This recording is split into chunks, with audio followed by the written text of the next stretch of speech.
Le concept de la femme forte. Bonjour à toutes, c'est Fabrice Julien, coach et auteur expert en séduction, et dans cette vidéo, on va parler de cette idée très à la mode de la femme forte. La femme forte, alors elle est leaduse, elle est très confiante, très charismatique, elle est entrepreneuse, elle est lesbienne éventuellement. C'est ça pour vous la femme forte. Elle parle mal au mec, elle jure, elle boit, elle picole, elle fume, elle fait beaucoup de choses qui sont de l'énergie masculine. Et c'est vraiment une mode que je vois de plus en plus. On vous dit ouais, il faut être des femmes confiantes, il faut être des femmes fortes, il faut être des femmes leaders, il faut être des femmes… Je ne dis pas le contraire. Honnêtement, je ne dis pas le contraire, sauf dans vos relations amoureuses. Pourquoi est-ce que je dis ça? Parce qu'il faut mettre un bémol pour les relations amoureuses. Et pour ça, je vais vous parler d'un exemple. Un exemple, c'est une copine que j'ai rencontrée qui est médecin-chef, qui a été très bien classée dans les 10 premières au concours de médecine, qui est déjà à 30 ans médecin-chef de l'hôpital, qui est mignonne, bien foutue, brune aux yeux verts, jolie, très intelligente donc, comme j'ai dit, qui gagne bien sa vie, qui gagne très bien sa vie, si tu vois ce que je veux te dire. Et pourtant, cette fille-là se la pète pas, ne s'exagère pas, ne s'habille pas avec des fringues à 3000 balles.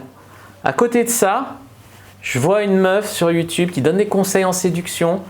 Sur les 3/4 de ses vidéos, tu as un gros sac à main au premier plan, comme si on allait kiffer son sac à main. Elle change de tenue sur toutes les vidéos en mode regardez toutes les tenues que j'ai, je suis trop belle. Elle s'exagère clairement, elle te dit là je tourne 100 vidéos dans un Airbnb, pourquoi tu ne tournes pas chez toi?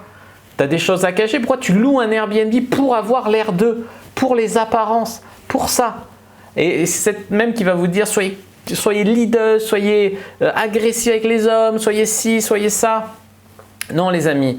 Moi, je suis d'avis que pour les femmes que j'ai rencontrées qui étaient vraiment leaders, qui étaient donc chefs d'équipe, qui étaient vraiment successful, qui gagnaient vraiment beaucoup d'argent, qui faisaient un métier important, médecin, même j'en ai rencontré d'autres, hein, d'accord, mais je te prends cet exemple-là, qui étaient vraiment jolies, mais également très intelligentes.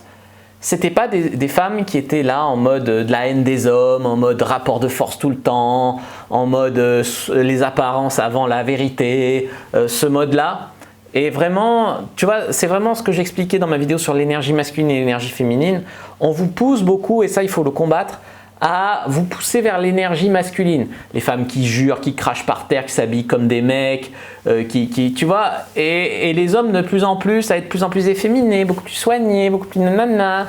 Et au final, pour avoir des femmes très masculines, des hommes très féminins, au final, plus aucun sexe, tu vois, au final, tout lissé. Et c'est nul, c'est nul. Les hommes, leur nature, c'est d'avoir de l'énergie masculine, travailler votre énergie masculine, et les femmes d'avoir votre énergie féminine. Alors, je ne dis pas d'être féminine à 100%, tu peux avoir des caractéristiques un peu plus de l'énergie masculine, et comme les hommes, même moi, j'ai des caractéristiques de l'énergie féminine, d'accord? Ce qui fait, sinon, je ne serais pas écrivain, artiste, c'est des trucs, voilà, en pas être passionné de psychologie, ça, c'est des trucs plus féminins. Et par contre, entrepreneur, business, ça, c'est plus masculin. Il n'y a qu'à voir une salle de business en ligne, des conférences, 80% de mecs. Donc voilà, on va pas se mentir, je ne suis pas là pour justifier tout ce que je dis, c'est la vérité. Et la vérité, là où je veux en venir, c'est quoi?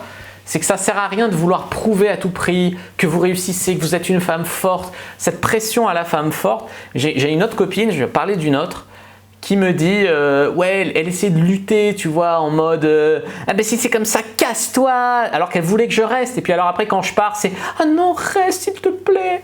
Et elle fait la femme dure, elle me parle mal, et puis après tu peux m'amener à l'aéroport s'il te plaît, j'ai peur de prendre l'avion, faut que tu m'accompagnes. Et quand je l'accompagne, elle me dit mais tu sais, je joue la femme indépendante et tout, mais c'est parce qu'on sait ce qu'on nous dit de faire, mais en fait moi j'ai besoin de quelqu'un, j'ai besoin qu'on m'aide, j'ai besoin d'un homme. Et il n'y a pas de honte à ça, moi aussi j'ai besoin d'une femme, moi aussi, et ça sert, pourquoi vous subissez cette pression, mais il ne faut pas vous laisser avoir par elle, et surtout par ses apparences, et gardez en tête que celles qui sont là en train de vous dire moi je suis une femme, machin, j'ai une équipe de 10 personnes pour mon business, ça se trouve elle délègue 3 trucs, voilà, c'est arrêter avec les apparences. Toutes celles qui ont beaucoup à prouver, beaucoup à se vanter, qui s'exagèrent, etc. C'est pas net.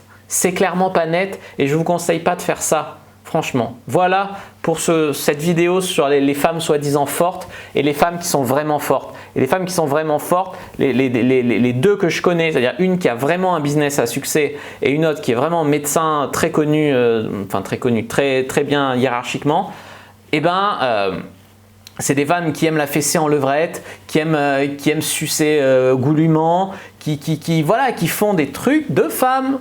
Qui ne sont pas là, non pas de levrette, hein, c'est un manque de respect. Elles s'assument, elles n'ont rien à prouver. La meuf, elle adore cuisiner des trucs quand elle vient me voir. Sa passion, c'est la couture. Elle n'a rien à prouver. Elle me dit, il y a des gens qui me regardent de travers parce que je fais des trucs de femme. J'adore cuisiner, j'adore coudre. Mais pourquoi vous avez honte de ça? Putain, c'est pas possible. Voilà, moi je milite pour le retour des femmes qui ne subissent pas une pression à être de plus en plus masculines. Voilà. Et bien sûr, j'aide les hommes pour que vous ayez des vrais hommes aussi à être… Alors c'est bien d'avoir une part d'énergie masculine, une toute petite part, mais ça suffit. Et surtout au travail. C'est-à-dire, tu peux être chef au travail, mais avec ton homme chez toi, tu n'as pas besoin de l'écraser. Il y a des femmes, elles ne switchent pas. Elles restent dans leur posture de travail où elles doivent marquer responsable, autorité. Elles font ça dans leur vie tous les jours avec les mecs, mais là, effectivement, elles n'auront que des soumis. Elles n'auront que des soumis ou des mecs ultra féminins. Donc, les amis, voilà ce que je voulais vous dire. N'hésitez pas à mettre un like sous la vidéo si elle vous a plu, à commenter s'il reste des questions, je répondrai avec grand plaisir. Vous abonner à la chaîne, activer la cloche pour ne pas rater les prochaines vidéos. Me suivre sur les réseaux sociaux, Instagram, Twitter, Facebook, etc. Je suis très actif sur Instagram. Rejoindre le groupe privé Facebook, la communauté de la cyprine. Et téléchargez votre guide gratuit dans la description sur comment exciter un homme sans passer pour une fille facile. Un guide offert simplement en cliquant sur le premier lien dans la description. Vous le trouverez facilement. Il y a 2 émoticônes cadeaux à côté. Je vous dis à bientôt et que le dieu de la séduction soit avec vous les amis.